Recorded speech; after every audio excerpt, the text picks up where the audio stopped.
The Secrets of Doctor Who is brought to you by the Star Quest Production Network and is made possible by our many generous patrons.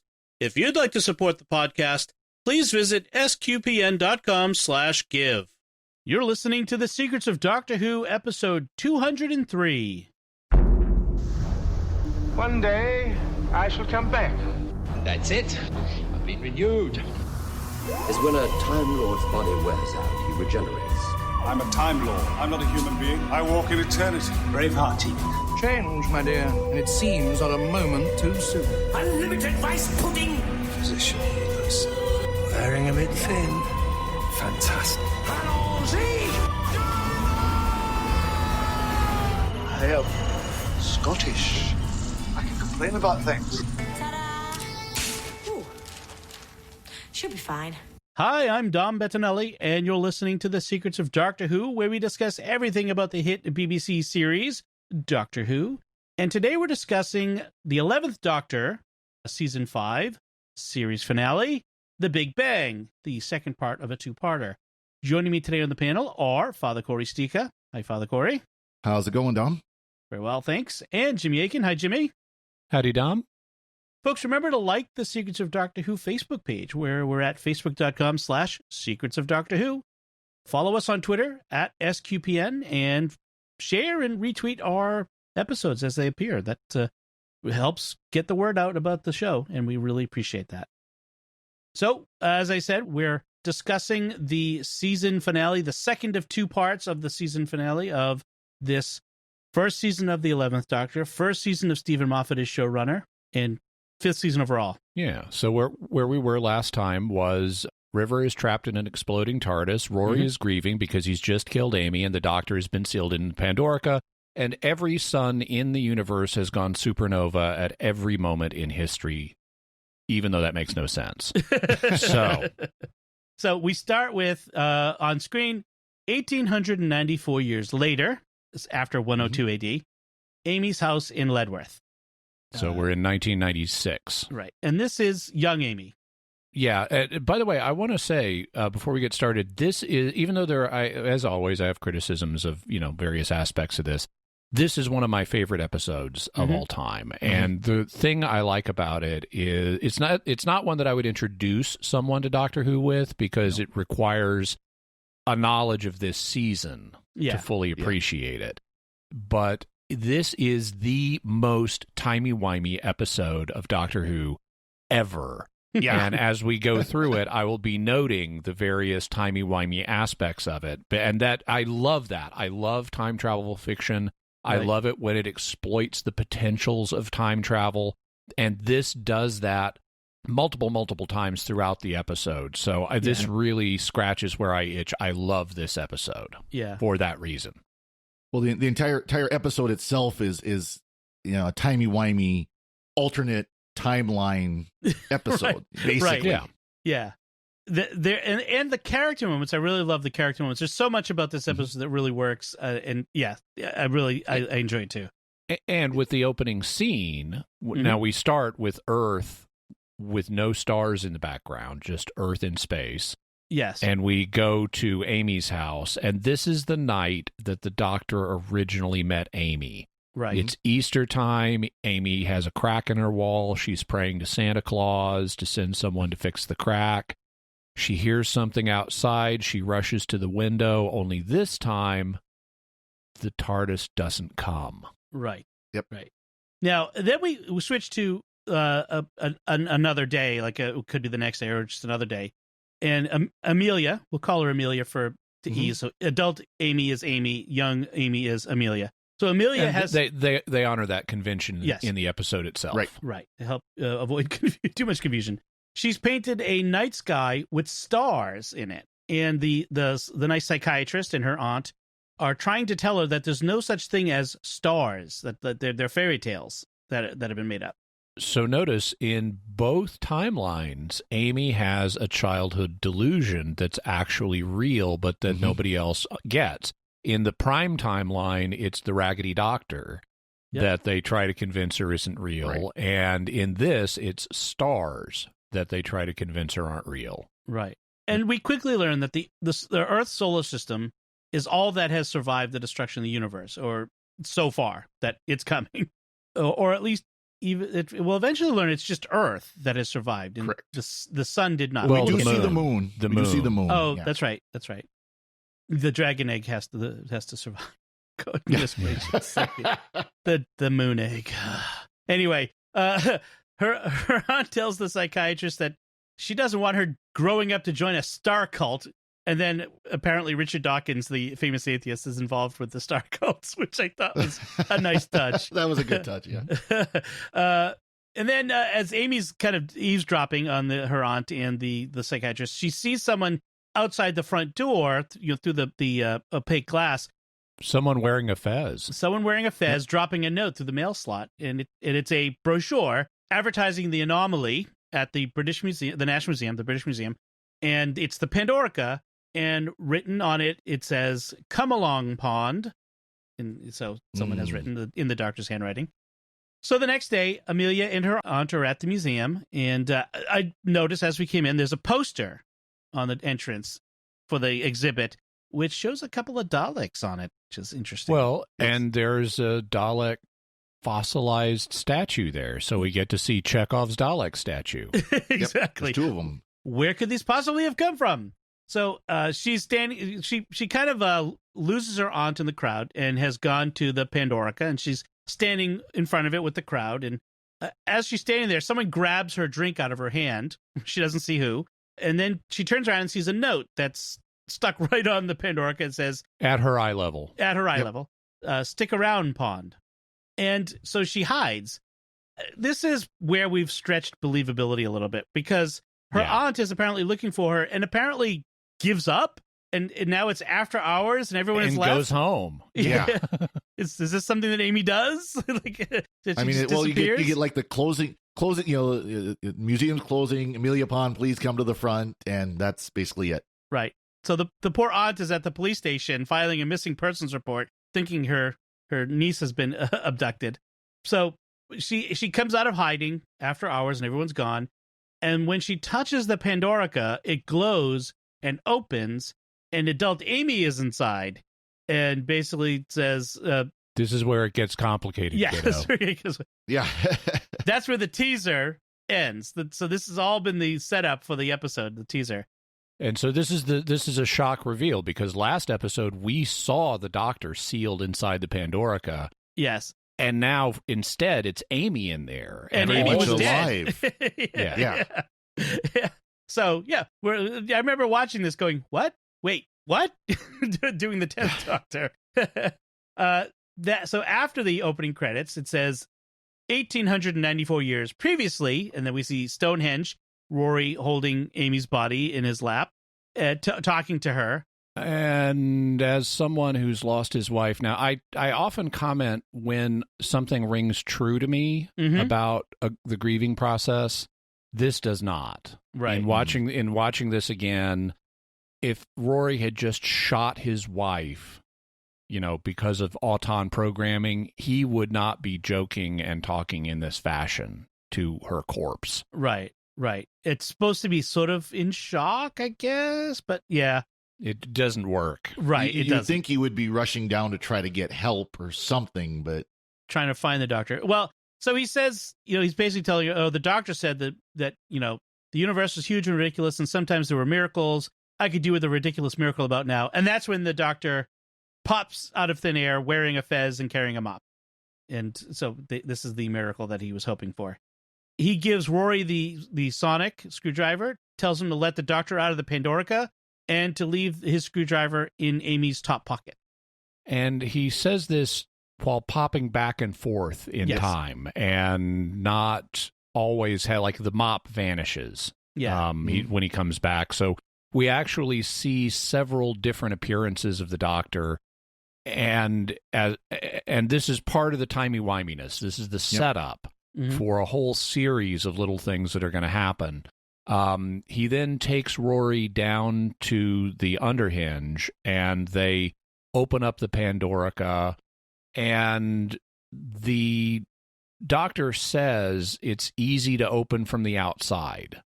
And I'm going, just like every prison. Yeah. If you want to build the most secure thing in the universe to hold the most dangerous prisoner ever, of course, you make it easy to open from the outside, just not from the inside.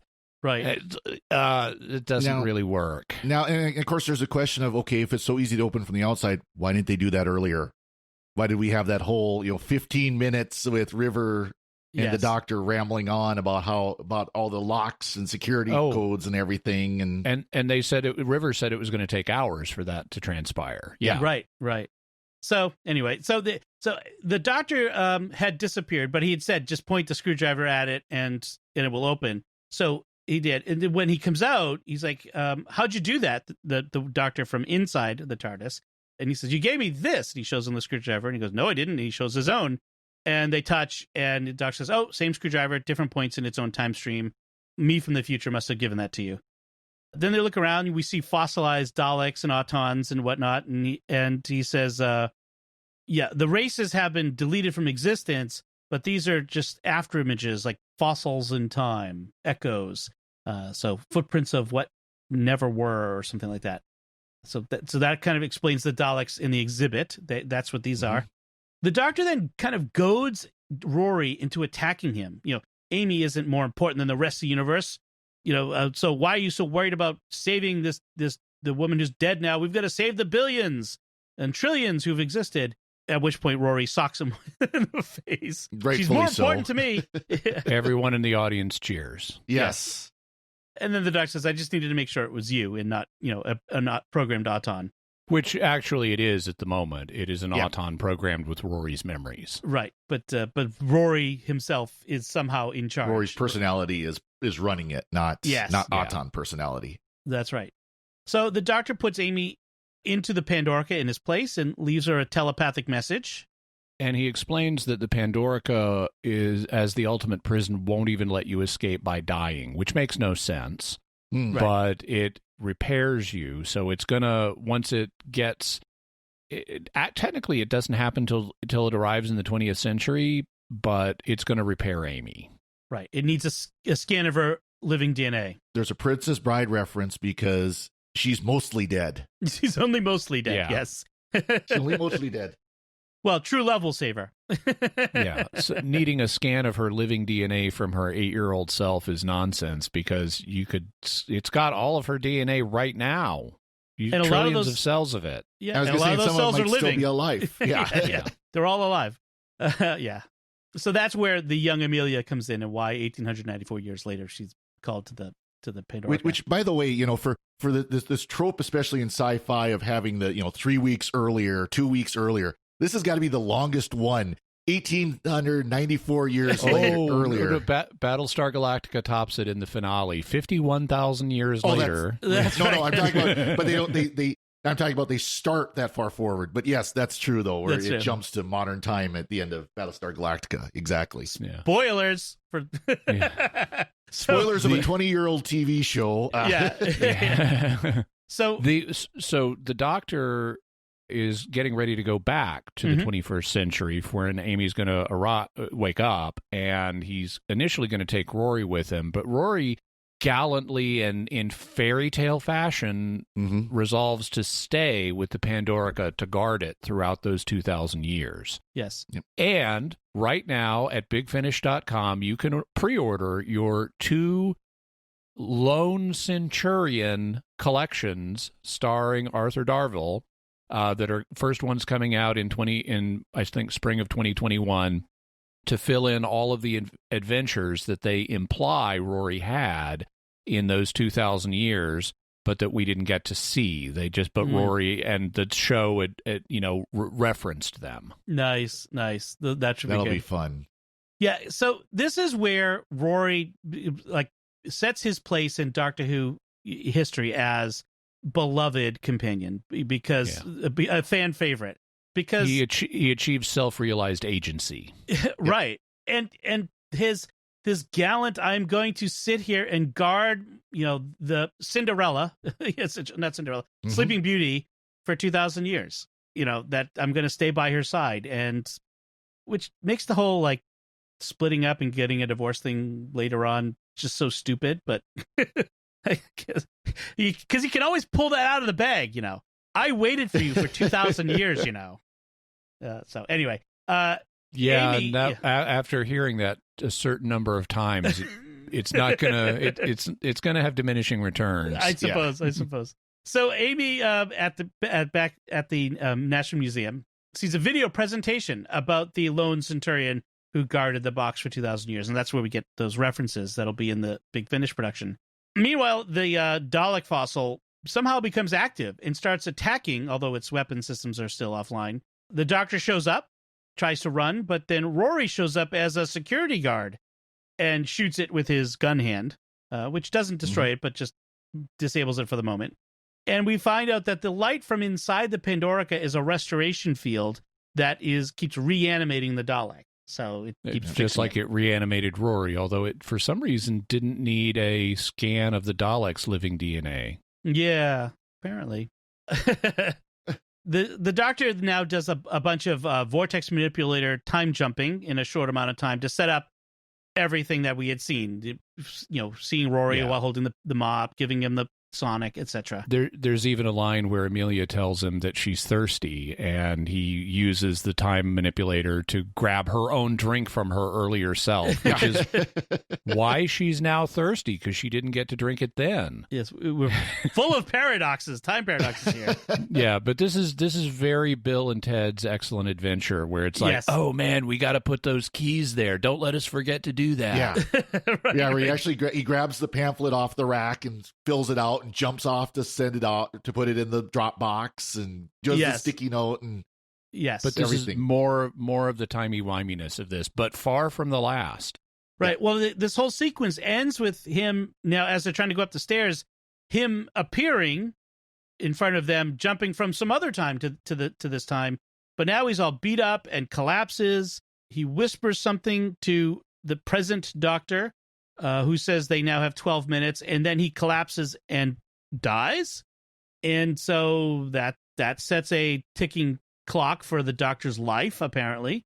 And they notice that Amelia is gone because there never was an Amelia, apparently. History is still collapsing, he reveals. And this is something they've said a couple of times. Nothing is protecting us. We're here on Earth. We're just at the eye of the hurricane, so we're going to die last. Right. Yep. So they go up to the roof of the museum, and he points into the sky. He says, if all the stars are gone, then what's that? He says, as he points to the sun. And it turns out it's not the sun.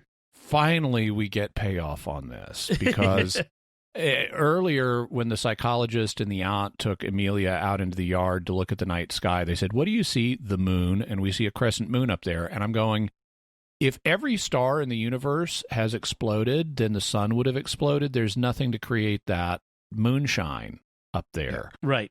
And so there has to be something. And finally, they hang a lantern on it. We don't have a sun. Now, in reality, if our sun had gone nova, we would already not be here, eye of the hurricane or not. Yes. But apparently the sun went nova supernova without killing us. And the TARDIS is now exploding and replaced the sun as a light and heat source in the solar system. Right. And the Doctor aims a dish satellite dish at the sun, or quote unquote TARDIS sun, and they hear River in a time loop at the heart of the explosion, which is why they're not dead yet. The explosion is taking place in a time loop over centuries. This is another aspect of the timey-wiminess of this episode, of exploiting the potential for time travel, that I love, because what's happened, according to the Doctor, is the TARDIS has a safety feature that in order to save River, it has put her in a time loop. Yep. And so she's reliving for the last 1,894 years. She's been reliving like the last 30 seconds over and over again as a way of keeping her alive until someone outside the TARDIS can intervene to save. And I love this. Normally we see time loops used as a way to defeat villains without killing them. Mm-hmm. But here we see a time loop used to preserve and save people. And I love that concept of the TARDIS being a time machine. It could have this kind of safety feature. Right. Yep. And so the Doctor uses the vortex manipulator to jump in to the time loop, grab her, bring her back. So I mean, just like, whoop, okay, she's back. Doesn't take any time at all. You know, we don't have an extended rescue sequence on the roof of the museum. The most important thing she has to deal with at the moment is, what is that ridiculous fez on your hat, on your head? And they grab it and destroy it. They shoot it. Foreshadowing what will happen in the season opener next time. That's right. Meanwhile, as she shoots it, the Dalek floats up from the side of the building, because Daleks fly now in New Who, and starts chasing them. Inside the Pandorica, we're told, it preserved a few billion atoms from the universe as it was. And in theory, the Doctor says, you could extrapolate the whole universe from a single one of them, like cloning a body from a single cell. So this is this is part of why the Dalek is important, because the Doctor realizes the restoration field in the Pandorica, as the light shining out of the Pandorica, was what turned its time fossil into an actual Dalek. Mm-hmm. And he realizes we could do the same thing with the whole universe. Right. They just need a sufficiently powerful power source, which the exploding TARDIS is. It's powerful enough to destroy the universe. It just Bring seems it like back. a bad idea to invent a vehicle whose power source can destroy the universe. But all universes. But anyway, that's for the Time Lords to deal with. So they're going to reboot reality with the Pandorica. Then but before they can do that, the Dalek shoots the Doctor. Comes around the corner and shoots him, and he jumps back in time to that moment we saw 12 minutes earlier. And River sends them to the Doctor's body downstairs, and then there's this really creepy moment where she makes the Dalek beg for mercy before she kills it. Yeah, I really like how, and this is partly it's vicarious satisfaction for the audience. I don't know if you've ever, if you've ever seen Hot Fuzz, the Simon Pegg movie. Oh. Mm-hmm. He's a police officer who's like Mr. by the book, and he's so good at his job that all of his colleagues hate him, and he gets sent out to like this nowhere town in Oxfordshire or something, and so he uncovers this massive thing happening in this ostensibly peaceful village. And I thought the perfect resolution to this would be he gets out of the situation by continuing to be Mr. by the book, and he unravels the hideous conspiracy thing in the sleepy little village by being Mr. Meticulous, nonviolent British police officer. Mm-hmm. But instead, what happens is massive gun battle bloodbath played for comedy. And I was talking to a friend, and I realized this on my own, but I was talking to a friend, and it's like from who's from elsewhere in the Commonwealth. Mm-hmm. And it's like, yeah, see, this is vicarious wish fulfillment on behalf of the local audience who don't have access to guns. Yep. And therefore, this is the big taboo thing. We get to play with guns here. And to me, as an American, okay, guns, no big deal. I want to see how you pull this off with the meticulous, nonviolent solution. Right.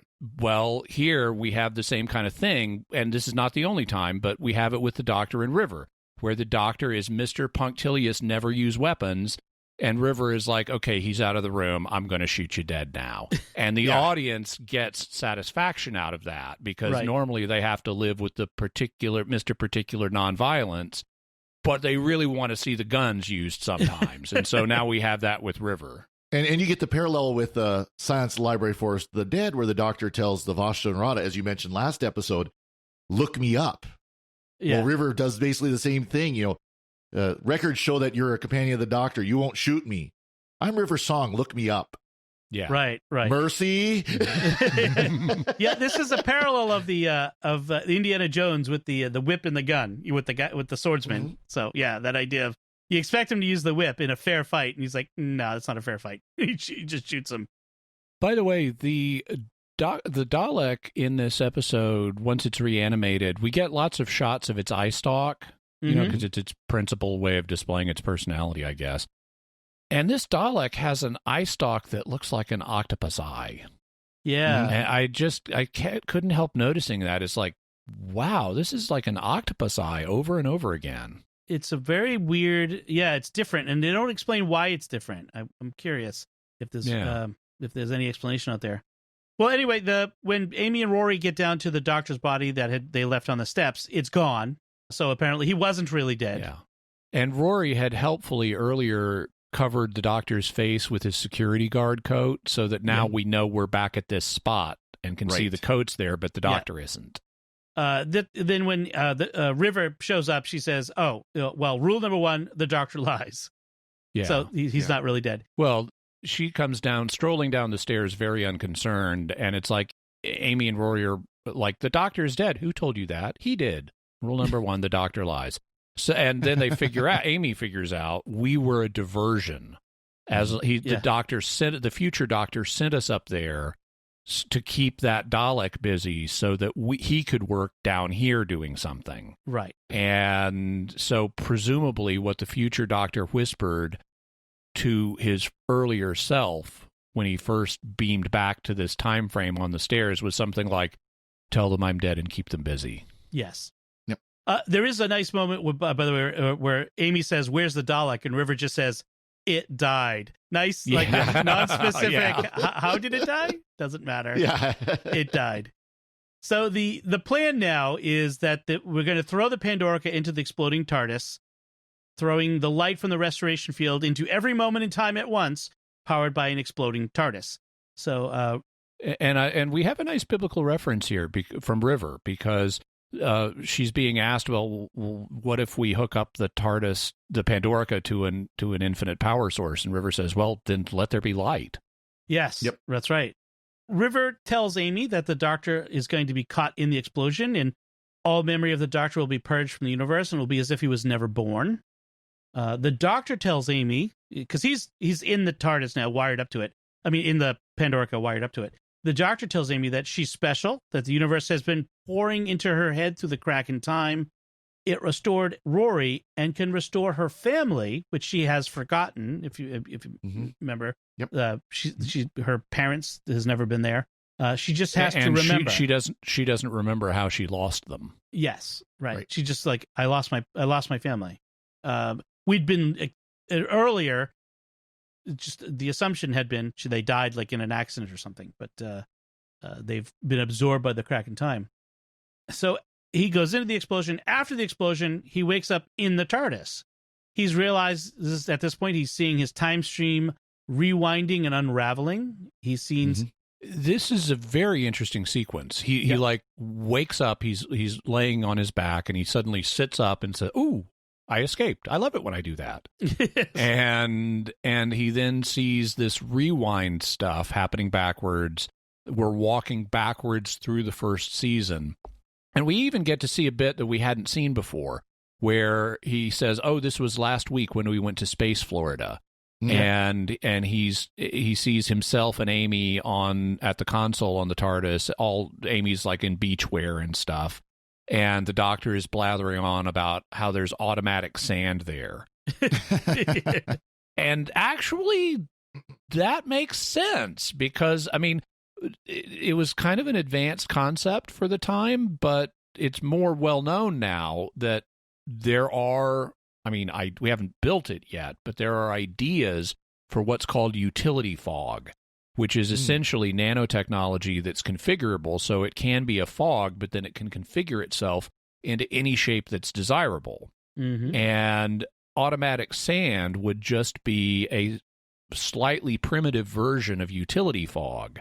So the sand could assemble itself into sand castles, and it could remove items of litter from the beach automatically and stuff like that. And it's like, okay, that's just first-generation utility fog. Cool. Or it does the Anakin thing, and it does it, and it cleans itself up. It gets in everywhere. Yeah, it gets itself out of everywhere. This is the Grey Goo nightmare scenario for Space Florida. The fact the Doctor does say it cleans up the lolly sticks all by itself. So then he moves backward in time to the episode The Lodger. He sees Amy on Aikman Street when she was heading to put the card in the window that started that adventure. Then he's on to the Byzantium. And this we saw in that earlier episode. another major timey-wimey moment. Right. Which has been built into this season from the beginning. There's the moment in Crash of the Byzantium and Flesh and Stone. This is in the second part, Flesh and Stone, where Amy's eyes have been infected by a weeping angel, and she's got to keep them closed. And the doctor steps away from her and then steps back and tells her mysteriously to remember. And at the time, we saw this happen in Flesh and Stone, and people noticed the wardrobe inconsistency. Yeah. Because at this moment, the doctor was not wearing his usual brown jacket, and here he is. And people thought it was just he had just stepped back for a moment, and the wardrobe department malfunctioned. So Continuity error. Yeah. But now we learn, no, this was actually pre-planned as a moment where this is a future doctor who's wearing different clothes, stepping in to tell her to remember as part of a desperate attempt to save his own life. Yep. Right. This is where he said, you need to start trusting me. It's never been more important. And she says, you don't always tell me the truth. And then he has that great line, if I always told you the truth, I wouldn't need you to trust me. No, I don't think that's how it works. No, it's a good line in the moment, though. Yes, it is. Yep. Also, this doesn't quite make sense if this is the first time we've run through these events, because when we initially saw this, it was pre-Big Bang universe. Mm-hmm. I mean, pre-Big Bang 2. And so the doctor from that point on the other side of Big Bang 2, he's after the universe has been destroyed. How does he end up here in the prime timeline? Right. It doesn't quite make sense. Because it doesn't exist anymore. Right.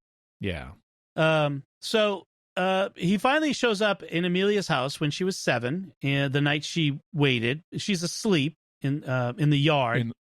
Yeah. And he carries her up to her room, and he talks to her, assuming she won't remember him except as a story, and he gets emotional. And this is... Oh, we have a super meta moment here where he says, you'll remember me in your dreams as a story, and we're all stories in the end.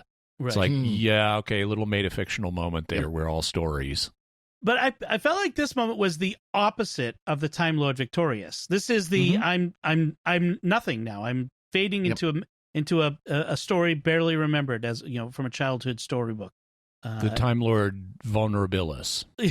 Exactly. There you go. And so I kind of like that book ending of it. At least we have like that different aspect of him. So he says the cracks won't close properly until I'm on the other side. Oh, so before he says that, he rattles on for a really long time, being poetic about the TARDIS as the ancient, new, stolen. Actually, I borrowed it. Blue box that's the bluest of blues ever, blah blah blah. Right. And it's new, even though it's ancient, it's also new because it regenerated right after he crashed into Amy's garden. Yep. Something ancient, something new, something borrowed, something blue. I think that's why he's saying going it. Oh yeah, he's telling her that. Yes, he's planting that in her subconscious. Right. And so I kind of like the way they did this. He walks through the crack, but we only see it in reflection, like in the reflection of the light, the shadow. That's what I mean. The shadow. So I kind of like that framing of the shot. And Amy wakes up and there are stars in the sky. So the timeline has been changed. In the morning, it's adult Amy who wakes up on her wedding day, and her mom and her dad are there, and she acts surprised and doesn't know why she's surprised. So more of this. Yep. I'm reacting emotionally to something I don't know why. She feels like there's something important. Yeah, again, it's subconscious memories peeking through. Right. She's forgetting something important. Then we jump to that she calls Rory on the phone. Oh, this is great. This is I love this moment where she's like ranting on about, have you ever, I forget exactly how she puts it, but she's ranting about how she's surprised at, why should I be surprised at my parents, and have you ever felt there was something you should be remembering and you can't, or stuff like that? And Rory is brushing his teeth, and he's got the toothbrush in his mouth, and he's like, yep. Are you just saying that because you're scared of me? Yep. And she says, I love you. And he says, yep. I mean, I love you too. He's got that husband thing down like pat already. So so we and then she, we have a couple nice moments with her dad, Augustus. Which I kind of like the fact her dad is Augustus. Her mom is Tabitha. And they get to the reception. Her dad, Augustus Pond, is going to give the father's speech, but he's like, I just need a couple more minutes, so he waits. This is a difference in how American weddings and wedding receptions go, because in Britain the reception is much more structured, and they're like the father of the bride gives a speech and the best man gives a speech, and they're obliged to tell jokes and solve murders while they're standing there and all kinds of stuff. Yes. We don't do that here in America. It's much more less formal. Since you mentioned it, that episode of Sherlock that Moffat wrote with the wedding of Watson might have been the best TV episode of anything ever. Like, it was the best thing. I love it. I know, it's absolutely awesome. That's why I mentioned it. That's great. So Amy, sitting at the head table, she catches a glimpse of River Song walking by outside and starts crying and doesn't know why. And then she and we have an inversion of the emotions, because Rory she says, "Why am I crying?" And Rory says, "I don't know, because you're happy." And she says, "No, I'm sad. Why am I sad?" Then he hands her this book, The River's Diary, that's blank. It says, someone left it for you. But it's a new gift. It's clearly blue. It is very old, as you can tell by the pages, but it's new to Amy. Yep. And then she starts seeing things that remind her of the Doctor. And it looks like the TARDIS. Yes, it does, right. She sees somebody wearing suspenders or braces for our British listeners. So someone wearing a bow tie, and she starts, she gets, kind of acting strange. She stands up. Stops her dad from giving his speech. Yeah, shut up, Dad, she says. And then she says, I had an imaginary friend as a child. And their mom's like, oh, no, not again. And the Raggedy Doctor, but he wasn't imaginary. He was real. And everyone's like, oh, she's off her nutter. She's cracked. Yep. And then eventually she says, I remember you, Raggedy Doctor. You're late for my wedding. Yeah, and she does these something old, something new, something borrowed, something blue, and the TARDIS materializes. Like an incantation for a magic spell or something. Mm-hmm. And that's when the Doctor emerges in tux and tails, or hat and tails. I love how Amy is like, you had no idea this was going to happen. And he's like, no idea at all. That's why I'm wearing this. Yeah. and of course, he's like, I couldn't miss the reception. And he comes out, and that's when we have a little montage of the Doctor dancing with all the kids in his weird Matt Smith monkey dance, which is fantastic. Crazy little thing called Love from Queen. Yes, yes. Oh man, that was kind of awesome. I do love that part of it. I also like how when he comes out is, hi, I'm Amy's imaginary friend. Right. And from this box that just appeared in the middle of this reception hall. So after the wedding reception, the Doctor goes back to the TARDIS, where he's moved it to Amy's yard of her house. Garden. They say garden in England. Yes. I'm sorry. Yes, in the garden. And River is there waiting for him. There is this clever bit of dialogue. He asks her if she's married. And this is yet another piece of awesome timey-wiminess in here. Yep. Because he says, River, are you married? And she's nonchalantly says, are you asking? And he says, yes. And she says, yes. And then he realizes that his statement could be taken in two ways, either as a request for information as to your marital status, or as, would you like to get married? And he asks, well, which were you answering? And she's, and she essentially says both. Yeah. Right. Yes. Yes. So we have a delicious timey-wimey marriage proposal here that was a proposal from her perspective, but not from his. But after it's done, he goes along with it. And so as a performative speech act becomes a marriage proposal in hindsight for him. Right. And I love that multi-layered timiness of this. So yet another piece of timey-wiminess to this episode.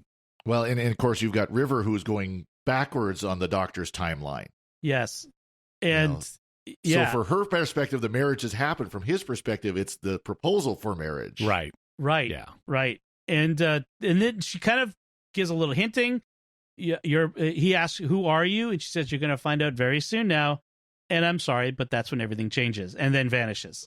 So that's next season. So the Doctor goes into the TARDIS, starts getting things set up. Amy and Rory show up. Where are you off to? And he says, it's our wedding. And basically Amy says, we're going with you. Where the whole of space and time, we're going to take the evening off and head off. Although there's a nice fake out here because to get to that point, the Doctor is kind of like discouraging them from coming with him. And Amy and Rory are like, well, I guess this is goodbye. And yep, this is goodbye. And then we get this shot from outside the TARDIS of Amy coming to the door and waving goodbye to all the party guests. Yes. So there is actually, and just before that, I kind of skipped that, but the Doctor does say, we still don't know why the TARDIS exploded, and we don't know what the silence is. So that's coming up. At some point, they had mentioned that something outside the TARDIS was interacting. I think it's when River was caught in the time loop or was in the TARDIS. Something outside of the TARDIS was causing all this. This wasn't a problem of the TARDIS. It was something was causing the TARDIS to explode. Right. Then he gets a phone call on the time phone. Apparently from Liz 10. Yeah. Well, it says. No, he says Your Majesty, but I'm not sure if it's. And maybe yeah. So he says, but that's impossible. She was sealed in the 7th obelisk. I was there at the prayer meeting. Right. And then we get a kind of summary of the adventure. An Egyptian goddess loose on the Orient Express in space. Yes. Yeah. Which would point to Liz 10's time. Right. And although we get to see this adventure much later, don't we? Well, not exactly, because by Peter Capaldi's time, I felt so cheated. Yeah. Because they end with this line of dialogue and then we never get to see this adventure. And it sounded really interesting. Yeah. Right. But eventually we'll get to see the Orient Express in space, but it's a mummy that's on the loose, and it's in Peter Capaldi's time. Yes, in the episode Throw Mummies from the Train. No, I'm just kidding. It's Mummy on the Orient Express. Sorry. Bad puns! I can't let them alone. Then that's when they wave goodbye, and the Doctor says, don't worry about a thing, Your Majesty, we're on our way, and the episode ends. With the theme of the 11th. Dun, dun, dun, dun, dun, dun, dun, dun, dun, dun, dun. One of my favorite themes. I had that as a ringtone for a while. So, Father Cory, any last thoughts on this episode? Well, just one question. Why wasn't there, with all the timey-wimey, why wasn't there the time paradox when Amy and Amelia touched? Because when Amy comes out of the box, she touches Amelia on the head, and of course, Doctor Who canon says you should have some effect for that, and nothing happened, of course. The Blinovich elimination effect is inconsistent. It sometimes it happens, and sometimes I couldn't remember doesn't. the term, but yeah, you knew what I was talking about. Yeah. Well, they even showed it to us with the two sonic screwdrivers. Yep. But Amy's timeline and universe ceased to exist, so maybe that was it. Maybe. Sure, why not? Or maybe it was the restoration field, or maybe just the writers didn't want the complication. Yeah, exactly. This was a fun two-parter. It is confusing, like we talked about before. It does have some open loops that will eventually be closed very quickly by Stephen Moffat, because he's like, oh, I forgot about that one. Done. But it's a fun episode. This is one of the better two-part end of season two-parters, definitely. Jimmy?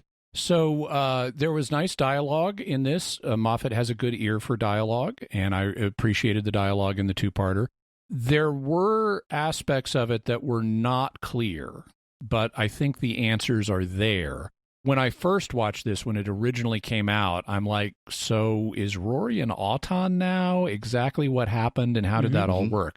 On careful inspection, so Rory was reconstructed by the Autons, or whoever, in conjunction with the Autons, by the alliance of villains from Amy's memories subconsciously. And when she remembered him, finally, it gave him enough of his memories to assert control over Auton programming. Right. But he remained an Auton with Rory's memories until the reboot of the universe. Right. Correct. And at that point, we get the real Rory back. But because they're all anomalies, he has memories. Once Amy does the incantation and the TARDIS comes back, all of their memories snap back, and even Rory says, how could we forget the Doctor? Right. Yeah. So he now remembers all of the events of the first season, including when he was the lone Centurion. Mm-hmm. Right. So all of that makes sense. The another thing that I really wondered about the first time I'd seen this was, how does River show up? If River's been rebooted like everybody else, I mean, River even says when the reboot happens, we'll all wake up where we should be and not remember any of this. So Right. how did River know to come to Amy's wedding and let Amy see her out the window and give her the blank diary to prompt the TARDIS restoration? And in hindsight, the answer is this is a bootstrap paradox. Right. Because once the TARDIS has come back and everyone's memories have been restored, it is easy for River to go back in time and visit Amy's wedding and give her the diary. And of course, River couldn't possibly be there without the Doctor's presence in time, because there is an up. inconsistent wrinkle here in time, because she gives Amy a blank diary. And then when the TARDIS comes back, all the writing in the diary comes back, but the Doctor says he hasn't peeked. Yes. And so presumably he got a glance but didn't read it and just saw the writing was back. But if that's a pre-TARDIS restoration, so it's a little more complicated. River would have to, after the TARDIS restoration, go get the pre-TARDIS restoration diary with the blank pages and take that to Amy's wedding. Or just go to the stationer and buy a new blank TARDIS diary, because I'm sure they have them. Yeah. Well, then the writing wouldn't come back if no one's ever written in it. This is true. So I want to kind of throw out to you guys, because this is the season finale, what do you think of the season as a whole? Moffat's first season, 11th Doctor's first season, Amy, Rory. What do you think of this season, taken as a complete?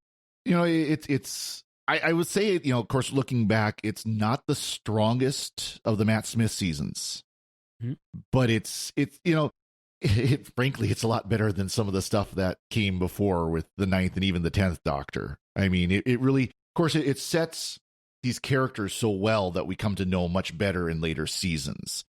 And Matt Smith kind of gets his really zaniness, the zany of the zaniness out of his system kind of in these seasons, as I recall. He kind of tempers his character as he goes along. And I think that's a good thing. But it very much as a whole, it's a very enjoyable season. Again, it does bring these characters that we come to really get to know and love. I mean, Amy Rory is considered the best, definitely in my opinion, the best dual companion of New Who, that's for sure. Yeah, definitely. Jimmy, what do you think of the season? As a season, I think it's the best of New Who up to this point. Mm-hmm. Since I wasn't expecting the question, I haven't had a chance to reflect on all of the seasons. But I think it's definitely better than the Christopher Eccleston season. Mm-hmm. Mm-hmm. It's frankly better than... It's certainly... what I can definitely say is it's the best first season of a Doctor to this point. Yeah. It's better than Eccleston's first season and only season. It's better than Tennant's first season. It's better than Capaldi's first season, and vastly better than Whittaker's first season. Yeah. So of all the New Who Doctors, this is the best introductory season for a Doctor. In terms of, are there other seasons that might top it overall? Maybe in terms of like the Donna season of Tennant, maybe, and the season that follows it, where we get the Impossible Astronaut and so forth, maybe. But I'd have to think about that. It may stand on its own for me as the best single season, but it's definitely the best introductory season in New Who. Agreed. I think the last 4 episodes of this season, the Vincent, the Doctor, the Lodger, and then these two, are are 4 of the best episodes in New Who. I think they really, without those, the season is okay. But these 4 episodes, this ending of this season, really are what drive its excellence. I think it's what really makes this a great season. These are some of my favorite episodes altogether of the whole series. So. I agree with both of you on that. All right. So where do we go from here? We're going to be, of course, continue to do Classic Who, and we'll be, talk about which one we're doing next in a bit. We've already discussed the Christmas special. We did that in Christmas 2019. We talked about the Christmas special that came next, which was the Christmas Carol. And so for the next time we talk about New Who, it will be the Impossible Astronaut. So then the 6th new season. Yeah. And incidentally, so for people who follow River Song's timeline, it's between the ending of this episode and the beginning of A Christmas Carol that River is conceived in the vortex. That's right. Yep. That's right. Yes. So that's when we'll get her in existence. So this is a kind of a one of those turning points in our discussion, and so it's a lot of fun to kind of keep going. And we've got a couple more seasons of Matt Smith to go through here. So let's finish things up. We want to take a moment to thank our patrons who make it possible for us to create The Secrets of Doctor Who, including Carmen M., Jared C., Father Matt, Carla M., and Chad G. Their generous donations at sqpn.com/give make it possible for us to continue The Secrets of Doctor Who and all the shows at StarQuest. You can join them by visiting sqpn.com/give. We'd also like to thank Victor Lambs, as always, because he edits the show for us every week. So that's it from us. What did you think of the Panderica Opens and the Big Bang? You can let us know by commenting on the show at sqpn.com or the Secrets of Doctor Who Facebook page, or send us an email to doctorwho@sqpn.com. We'll be back next time when we'll be discussing the 5th Doctor story, Time Flight. Until then, Father Cory Sticha, thank you for joining me in sharing The Secrets of Doctor Who. Thank you, Dom. Jimmy Akin, thank you as well. Thanks, Tom. And once again, I'm Dom Bettinelli. Thank you for listening to The Secrets of Doctor Who on StarQuest. And remember, it's a fez. I wear a fez now. Fezzes are cool. Right. This is going to be fun.